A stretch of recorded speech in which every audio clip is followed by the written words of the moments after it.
नमस्कार, आपण पाहताय कोकणचं नंबर वन महा चॅनल कोकण सात लाईव्ह. बातमीपत्रात आपलं स्वागत. सुरुवात करूया हेडलाईन्सनं. विकास कामांमध्ये भ्रष्टाचार झाल्याचं सत्ताधाऱ्यांनी सिद्ध करावं, बंडू हरणे यांचं आव्हान.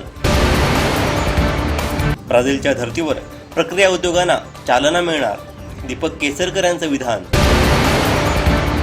आणि खराच्या एन्काउंटरची शक्यता, प्रणिती शिंदेंचा दावा. आता पाहूया सविस्तर बातम्या. नगराध्यक्ष संदेश पारकर यांनी माध्यमांसमोर बेजबाबदारपणे बोलू नये असा टोला बंडू हरणे यांनी लगावला आहे.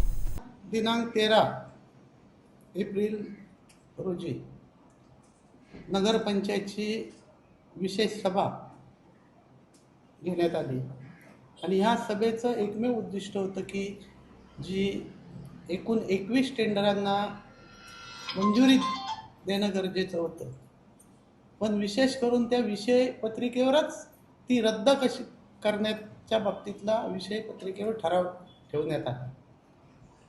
विशेषतः म्हणून आम्ही सर्व, मी असेल, आमचे सर्व सदस्य असतील, आणि सभागृहाला सुरुवातीला सांगितलं, आपण काही मित्र, पत्रकार मित्रसुद्धा उपस्थित होता, की मुळात हा विषय त्या सभेचा विषयच नाही.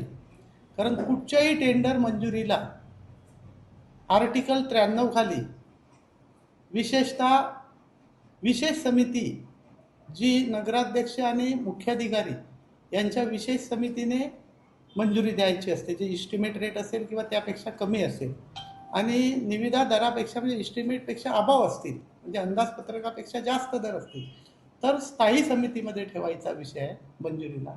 बाकी सर्वसाधारण किंवा विशेष समितीत तो ठराव घेण्याचा अधिकारच नाही. मात्र तुम्हाला सांगतो, ही जी 21 कामं आहेत, एकूण 27 कामं लागली होती, ती सुद्धा निवडणुकीपूर्वी नोटिसा लागल्या होत्या. एक नोटीस लागली होती 27 ऑक्टोबर 2025 आणि एक नोटीस लागली होती 30 ऑक्टोबर 2025. या 27 तारीखच्या नोटिशीमध्ये एकूण 9 कामं होती. या कामांची एकूण टोटल रक्कम 1,17,62,00,000 होती आणि दुसरी 30/10/2025ला एकूण 18 कामे लागली. त्या कामांची एकूण टोटल 3,19,17,000 होती. वास्तविक ही कामं आचारसंहितेमुळे थांबली. ही यंदाच्या मे महिन्यापर्यंत पूर्ण होणं गरजेचं होतं, कारण पावसाळा आपल्याकडे माहीत आहे, 15 तारीखनंतर आपल्याला डांबरीकरण सुद्धा करता येत नाही आणि आपल्याला जवळजवळ डिसेंबरपर्यंत कामही करता येत नाही आपल्या कोकणात सगळीकडेच. असं असताना सुद्धा 21 डिसेंबरला या सर्वसाधारण निवडणुकीचा निकाल लागला आणि 22 तारीखला नगराध्यक्ष संदेश पारकर नगरपालिकेत विराजमान झाले. आज 22 डिसेंबरला, आज डिसेंबरचे दिवस असतील, जानेवारी महिना असेल, फेब्रुवारी असेल, मार्च असेल आणि एप्रिल, म्हणजे जवळजवळ 3.5 महिने होऊन गेले, अधिक म्हणजे 4 महिनेच होतील आता 5 दिवसात. असं असताना यांनी 22 तारीखला गॅजेट झालं, 23 तारीखला झालं असेल, या 2 दिवसात नगराध्यक्ष आणि मुख्याधिकारी यांनी या टेंडरांना मंजुरी देणं गरजेचं होतं, कारण टेंडर प्रक्रिया ही पूर्णपणे पारदर्शक झाली. जर पारदर्शक झाली नसती तर नगरपालिका प्रशासनाने मंजुरीसाठी ठेवलीच नसती, कारण तशी त्यांना ठेवताच येत नाही. आणि पारदर्शक नसेल किंवा काय प्रक्रिया चुकीची असेल तर त्यांना रिटेंडर तेच करतात, तुमची गरज नाही, कोणाची गरज नाही मंजुरीची. असं असताना सुद्धा ह्या ठेकेदारांना, यामध्ये जवळजवळ 8 ठेकेदारांनी कॉम्पिटिशनला भाग घेतलं होतं आणि यामध्ये काही कामं एकूण 1 2 3 4 5 आणि एकूण 6 कामं रिटेंडरिंगला गेली आणि 27 पैकी 6 कामं रिटेंडरिंगला जाऊन 21 कामांना मंजुरी तातडीने देऊन उर्वरित 6 कामांची सुद्धा टेंडर काढणं गरजेचं होतं लगेच. तसं न करता फक्त ठेकेदारांना मॅनेज करण्यात त्यांनी 4 महिने घालवले. कुठच्याही यांच्या प्रलोभनाला असेल, धमकीला असेल आणि दडपशाहीला असेल, कुठचाही ठेकेदार नरमला नाही. म्हणून आता शेवटी यांची वेळ गेल्यानंतर विशेष सभेत तो ठेवता येत नाही, तरी ठेवून तो रद्द करण्याबाबतचा अयशस्वी प्रयत्न केला आहे. हे नियमाला मुळीच धरून नाही, नियम बाह्य आहे. आणि या बाबतीत आम्ही आमचे गटनेत्या सुप्रिया नलावडे साहेब मॅडम यांच्या मार्फत आम्ही मुख्याधिकारी कणकवली यांना निवेदन दिलेलं आहे. जर हे बेकायदेशीर जर यांचा ठराव झाला तर या बाबतीत सन्माननीय जिल्हाधिकाऱ्यांकडे सुद्धा आम्ही 308 खाली दाद मागणार आहोत. आणि हे आता बनाव करतायत, 4 महिने झाले, तर ह्याच्या आधी सुद्धा करता आले असते. ही जर कारणं सांगतात एका ठेकेदाराला किती, तर ह्या ह्याच्यात कॉम्पिटिशन होऊन 7 ते 8 ठेकेदार आले होते. आणि त्यानंतरचं दुसरं एक उदाहरण सांगतो तुम्हाला. हे सत्तेवर बसल्यानंतर आम्ही सभागृहात सांगितलं, मागच्या नाही त्याच्या आधीच्या प्रेसला आम्ही जाहीररित्या सांगितलं की जी कामं निकृष्ट म्हणून झाली आहेत अशी तुम्हाला वाटत आहेत. निवडणुकीच्या काळात हे बॉम्ब मारत होते, आम्हाला काही वरिष्ठांकडून मर्यादा होता की त्याच्यावर उत्तरं द्यायची नाही म्हणून आम्ही दिली नाही. लोकांना त्यांचेच आरोप खरे वाटले आणि रिझल्ट आला. ठीक आहे, काय कधीतरी चुकलं असेल वरिष्ठांचं किंवा आमचे अंदाज चुकले असतील, पण त्यानंतर तुम्हाला आठवतंय का सांग बघा की आम्ही जाहीररित्या सांगितलं तुम्हाला ज्या कामात गफलत वाटते, भ्रष्टाचार झाला, ती तुम्ही चौकशी लावा, हे आम्ही मागणी केली आहे. मग आता 3-3.5 महिने 4 महिने होत आले, अजून का नाही इन्क्वायरी लागत आहे? का नाही इन्क्वायरी लागत आहे मला सांगा ना. काय इंटरेस्ट, काय इन्क्वायरी लावायला काय? बरं, ह्यांच्याकडे मोठ्या ओळखी आहेत. मुख्यमंत्री साहेब आहेत, उपमुख्यमंत्री साहेब, प्रधान सचिवांनी प्रिन्सिपल सेक्रेटरी काही बोलतच नाही.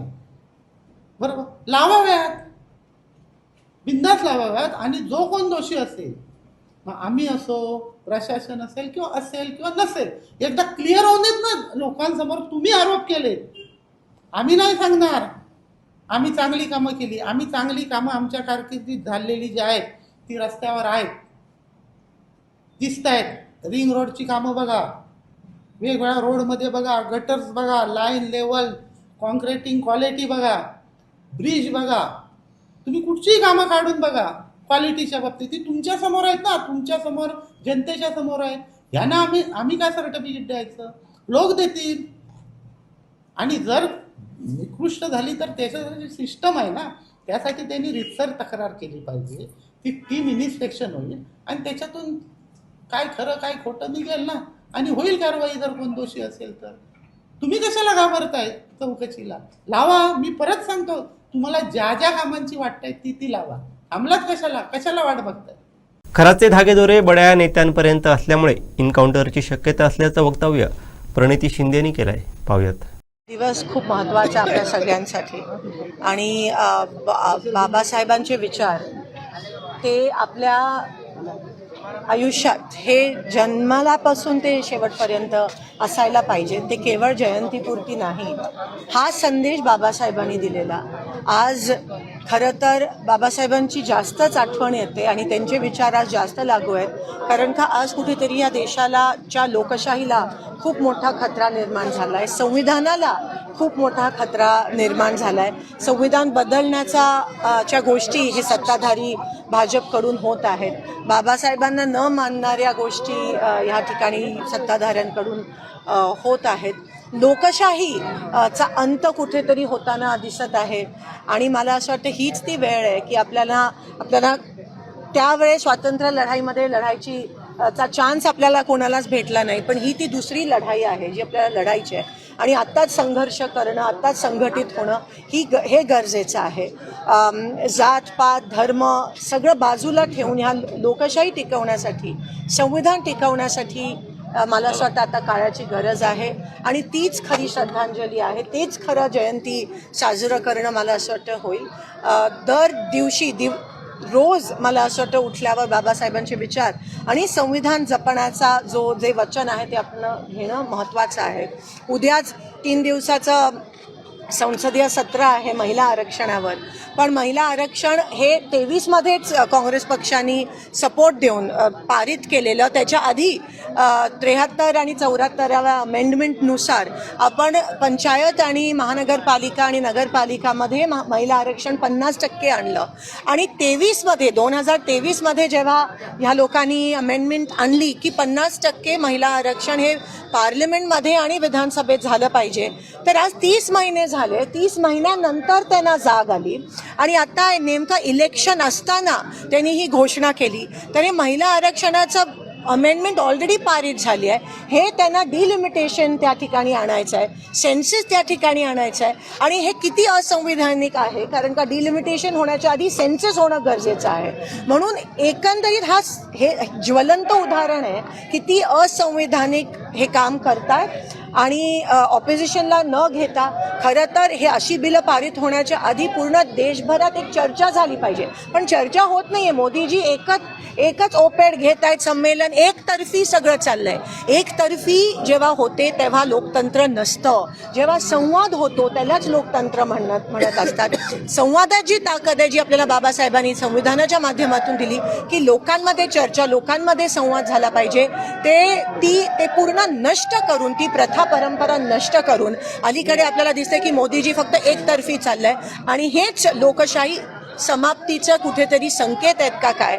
पण जोपर्यंत बाबासाहेबांचे विचार आहेत, जोपर्यंत आम्ही सगळे आहोत, जोपर्यंत काँग्रेस पक्ष आहे, बाबासाहेबांवर विचार करणारे लोक आहेत, तोपर्यंत आपण हे होऊ देणार नाही. अगदी चौथा स्तंभ जो आहे त्यांच्यासमोर पण मोदीजी मागच्या 15 वर्षात आले नाही आहेत आणि तेच मनमोहन सिंगजी अनेकदा आले होते. ह्याच्यावरूनच कळतं की कसं लोकशाहीचा अपमान आणि संविधानचा अपमान हा मोदीजी आणि भाजपकडून वारंवार होत आहे. राज ठाकरेंनी एक ट्विट केलं आहे, ते असं म्हणतायत की बाबा बाबासाहेबांची किंवा कुठल्याही महापुरुषांची जयंती पुण्यतिथी आले की त्यांना केवळ डॉल्बी लावून करणं, कर्कश आवाजात त्यांच्यासमोर नाचणं ही काही जयंती नव्हे, तर त्यांच्या विचारावर चालणं हीच खरी जयंती. मी ह्या गोष्टीशी 100% सहमत आहे. आणि माझ्याकडे पण जेव्हा लोक वर्गणी मागायला येतात, आपल्याला माहिती आहे आमदार खासदारांकडे येतात, मी सांगते मी वर्गणी देणार नाही. वस्तू स्वरूपात काही पाहिजे, मग वह्या पुस्तकं असतील, वाचनालयासाठी काही असेल तर नक्की मी देईन. पण फक्त जयंतीनिमित्त एकंदरीत तुम्हाला त्यापुरती जे करायचं आहे ते करा, पण वर्षभर मग त्यांचा विसर नाही पडायला पाहिजे. वर्षभर त्यांचे विचार कसे अंमलात आणायला पाहिजेत. आणि आत्ता खरं तर या देशाला वाचवण्याचं, संविधान वाचवण्याचं, ज्यांनी जातपात धर्म नष्ट करण्याचं त्या ठिकाणी वचन घेतलं, आज तीच लोक जर ह्या चौकटीत अडकून सत्ताधाऱ्यांना मदत करत असतील तर आपल्याला त्या ठिकाणी आत्मपरीक्षण करण्याची गरज आहे. ताई, सामाजिक कार्यकर्त्या अंजली दमानिया यांनी नाशिकचे आयजी जे आहेत दत्ता कराळे यांचा व्हिडिओ ट्विट केलेला आहे, जो की खरात बाबासोबत आहे. नाही, आता मला तर वाटतं की खरातांचा कुठेतरी काहीतरी एन्काउंटर करतील, कारण का खूप नावं येणार आहेत ज्याच्याशी ते जुडले आहेत. आणि आत्ता जे सत्ताधारी आहेत, मिनिस्टर्स आहेत, त्यांना घेऊन पण ही नावं येणार आहेत. एकीकडे आपण महिला आरक्षणाचा विषय आणि तिथे महिलांचं शोषण होत असेल तर मग खरंच काय तुम्ही कोणत्या पद्धतीत आरक्षणवर होतं, पण ते खालपर्यंत जर तुमचे विचारच महिलांच्या विरोधात असतील तर तुम्ही आरक्षण कसं लागू करा. प्रतिभा चाकणकर, ज्या रुपाली चाकणकर यांच्या बहीण आहेत, त्या असं म्हणतात की आमच्या नावे एक अकाउंट काढलेलं आहे, आम्हाला त्याची कसली कल्पना नाही. पुरावे तर मिळालेत आता, तर मला त्याच्याबद्दल काही टिप्पणी. धोंडू अशोक खरातची जमीन अनेक ठिकाणी, सोलापूर जिल्ह्यात सुद्धा जवळपास 50 एकराच्या आसपास जमीन मिळते. आणि ही नेमकी या जे काही मार्ग जात आहेत, महामार्ग, तिथेच ही जमीन जाते. म्हणजे कुठेतरी सरकारमधले लोक त्याला 100% ह्यांची मिलीभगत आहे. आणि अजूनही मला असं वाटतं काही त्यांना पुरावे बाहेर येणार आहेत. पण मी तुम्हाला सांगते त्याआधी त्यांचं काहीतरी हेच लोक करवतील अशी मी शंका व्यक्त करते. मालवण शहरातील मध्यरात्री चालू असलेल्या अंडरआर्म क्रिकेट स्पर्धेच्या सामन्यावेळी अचानकपणे प्रेक्षक गॅलरी कोसळल्यानं एकच खळबळ उडाली. सुमारे 15 ते 20 फूट उंचीची प्रेक्षक गॅलरी सामना सुरू असतानाच कोसळल्यानं काही प्रेक्षक थेट मैदानावर कोसळलेत. प्रेक्षक एकमेकांवर कोसळल्यानं अनेकांना बाहेर पडणं मुश्किल झालं होतं. या दुर्घटनेत काहींना गंभीर तर काहींना किरकोळ दुखापती झाल्या. जखमींना तातडीने खासगी रुग्णालयात उपचारांसाठी हलवण्यात आलं. रुग्णालय परिसरात एकच गर्दी झाली होती. दुर्घटना घडल्यानंतर स्पर्धा थांबवण्यात आली होती. शहरातील मध्यवर्ती ठिकाणी ही अंडरआर्म क्रिकेट स्पर्धा आयोजित करण्यात आली होती. या स्पर्धेचा कालचा अंतिम दिवस होता. या अंतिम दिवशी मुंबई महिला संघांनाही खास निमंत्रित करण्यात आलं होतं. त्यामुळे प्रेक्षकांची तुफान गर्दी मैदानाच्या भोवताली झाली होती. आणि सामना सुरू असतानाच पुरुषांची गॅलरी अचानकपणे कोसळली. यामुळे एकच खळबळ उडाली होती. आणि अनेकांना दुखापती झाल्या. या घटनेची नोंद पोलिसात नव्हती. रात्री तातडीने कोसळलेली गॅलरी हटवण्यात आली होती. या घटनेची चर्चा शहरात तसं जिल्हाभरातील क्रिकेट प्रेमींमध्ये सुरू झाली आहे.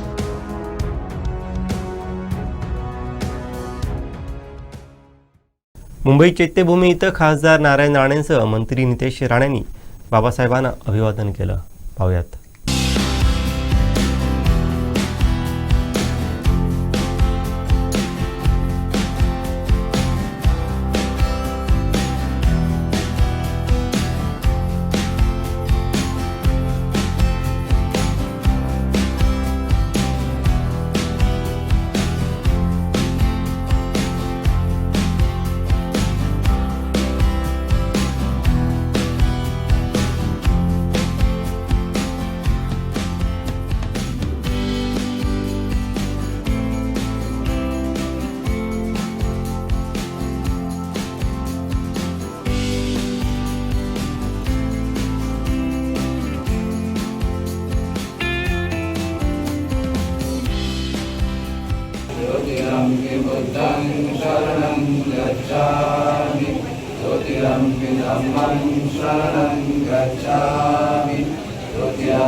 मत्स्य व्यवसाय विभागामार्फत समुद्रातील अवैध मासेमारी रोखण्यासाठी राबवण्यात येत असलेल्या ऑपरेशन क्लीन सी मोहिमेअंतर्गत आज 14 एप्रिलला पहाटे महत्त्वपूर्ण कारवाई करण्यात आली. देवगड येथील परवाना अधिकारी किरण वाघमारे यांच्या नेतृत्वाखाली नियमित गस्तीदरम्यान विजयदुर्ग समोरील समुद्रात अवैधरित्या LED लाईटचा वापर करून मासेमारी करणारी अमीना ही नोंदणीकृत नौका जप्त करण्यात आली. ही कारवाई रात्री साधारण 1 वाजण्याच्या सुमारास किनाऱ्यापासून सुमारे 9 समुद्री मैल अंतरावर व अंदाजे 20 वाव पाण्याच्या खोलीत करण्यात आली. महाराष्ट्राचे माजी शिक्षण मंत्री दीपक केसरकर यांनी गोव्यातील काजू महोत्सवाला भेट दिली. यावेळी त्यांनी सिंधुदुर्गातील काजू उत्पादक शेतकऱ्यांच्या आर्थिक उन्नतीसाठी काजू बोंडावरील प्रक्रिया उद्योगाचं महत्त्व अधोरेखित केलं. ब्राझीलमध्ये ज्या प्रकारे काजू बोंडापासून विविध पदार्थ बनवले जातात त्याच धर्तीवर कोकणातही प्रकल्प उभारण्याचे संकेत त्यांनी दिले आहेत. पाहूयात. आज काजू महोत्सवाला तुम्ही भेट दिली, सकाळी चर्चासत्रामध्ये भाग घेतला होता आणि कसा अनुभव आहे आणि सिंधुदुर्गातल्या काजू उत्पादकांना याचा फायदा होऊ शकतो का? निश्चित होऊ शकतो. काजू म्हटलं की आपण फक्त काजूगर मानतो आणि काजूचं बोंड मात्र आपण फेकून देतो, ज्याला कॅशू ॲपल म्हणतात. त्याच्यावर मोठ्या प्रमाणात प्रक्रिया ब्राझील देशामध्ये केली जाते आणि आर्टिफिशियल मीठ बनवलं जातं. त्याच्यामध्ये काजूपासून ज्यूस बनवून त्याला कॅशुरिका या ब्रँडखाली ब्राझीलमध्ये विकलं जातं आणि आपल्याकडे जसा फॅन्टा असतो तसं तिथं कॅशू फॅन्टा असतो. म्हणजे शेवटी काजूच्या जर फळाला किंमत आली तर त्याच्यामधून शेतकऱ्याचा सगळा खर्च निघू शकेल आणि काजूगराचं उत्पन्नही निव्वळ त्याला मिळू शकेल. त्याच्यावर अनेक प्रयोग आता चालू आहेत. आपण ज्याला टेंडर कॅशू म्हणतो, हा कशा रीतीने टिकवायचा ह्याच्यावर प्रयोग चालू आहेत. कॅशूचं जे ज्यूस आहे ते कशा रीतीने टिकवता येईल याच्यावर प्रयोग चालू आहेत. परंतु ब्राझीलसारख्या देशामध्ये त्या कॅशूच्या ज्यूसला हीट केली जाते आणि ॲपल ज्यूससारखा कलर तयार होतो आणि तेवढा गोडवासुद्धा त्याच्यामध्ये निर्माण होतो. आणि काजूच्या ज्यूसचं वैशिष्ट्य असं आहे की ऑरेंज ज्यूसच्या 6 पट जास्त व्हिटॅमिन C हे काजूच्या रसामध्ये असतं आणि त्याच्यामुळे इंटरनॅशनली खूप मोठं मार्केट आपल्याला कॅप्चर करता येईल. याच्यावर आम्ही एक दौरा केला होता. सिंधुदुर्गचे कलेक्टर, रत्नागिरीचे कलेक्टर, 2 सायंटिस्ट यांना घेऊन मी दौरा केलेला होता. लवकरच दुसरा दौरा होईल आणि त्याच्यानंतर ह्याचा संपूर्ण प्लॅन फायनलाइज होईल. परंतु आज जो इनिशिएटिव्ह गोव्यामध्ये दिव्या मॅडमच्या नेतृत्वाखाली घेतला गेला, खऱ्या अर्थाने मार्केटिंग कसं करायचं याचे उत्कृष्ट उदाहरण असं मी समजतो. त्यानिमित्ताने दिव्या मॅडमचं मनापासून अभिनंदन करतो आणि त्यांनी पुढाकार घेऊन जे कोस्टल 3-4 स्टेट आहेत, जे कॅशू मॅन्युफॅक्चरर्स आहेत, त्यांना एकत्र करून हा इनिशिएटिव्ह अधिक मोठ्या स्तरावर घ्यावा. कारण कॅशूच्या जर झाडाला तुम्ही फ्लॉवरिंग सीझनला पाणी दिलं तरी तिडपट उत्पन्न हे निघू शकतं आणि त्याच्यामुळे आपण जो आता आफ्रिकेतून काजू इम्पोर्ट करतो, ज्याला आपल्याकडचा काजू संपल्यानंतर तो करण्याची पाळी आपल्याला येणार नाही. सावंतवाडी येथील माजी मंत्री भाईसाहेब सावंत समाधी स्थळाजवळ टाटा मॅजिगो आयशरमध्ये अपघात झाला. सुदैवाने यात मोठी दुर्घटना झाली नसून चालकासह गाडीतील प्रवासी जखमी झालेत. समोरून येणाऱ्या मिक्सरला धडक बसल्यानं हा अपघात झालाय.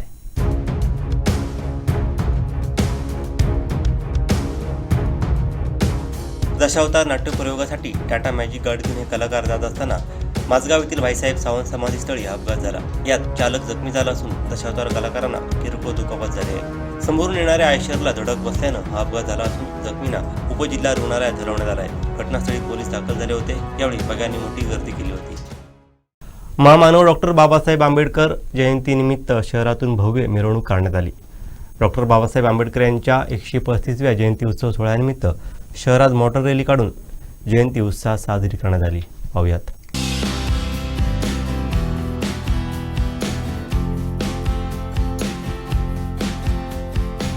समाज मंदिर इथे डॉक्टर बाबासाहेब आंबेडकर यांच्या पुतळ्याला पुष्पहार अर्पण करून या मिरवणुकीस सुरुवात करण्यात आली. शहरातील मुख्य रस्त्यानं ही रॅली मार्गस्थ झाली. राजा शिवाजी चौक इथं डॉक्टर बाबासाहेब आंबेडकर तसंच गौतम बुद्ध यांच्या प्रतिमेस पुष्प अर्पण करण्यात आलं. यावेळी बुद्ध वंदना, धम्मपालन गाथा, भीमास्तुती आदी प्रार्थना घेण्यात आली. भीमसैनिकांनी जोरदार घोषणाबाजी करत परिसर दणाणून सोडला होता.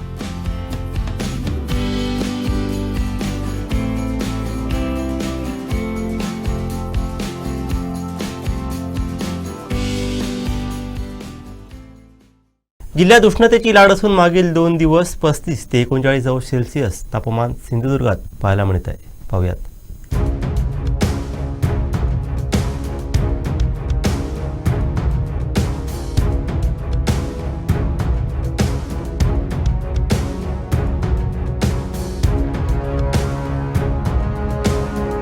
कोकणामध्ये उन्हाच्या झळा वाढलेल्या आहेत, तापमानामध्ये वाढ झाली आहे. मागील 2 दिवस 35 ते 38 अंश सेल्सिअस म्हणजे 39 अंश सेल्सिअस तापमान गेलं होतं. एकंदरीत पुढील काही दिवसात 40 अंश सेल्सिअस तापमान जाण्याची शक्यता आहे. एकंदरीत आपण बघतोय की सिंधुदुर्गामध्ये देखील ही परिस्थिती आहे की सूर्य जणू आग बघतोय की काय, अशा पद्धतीचं वातावरण आहे.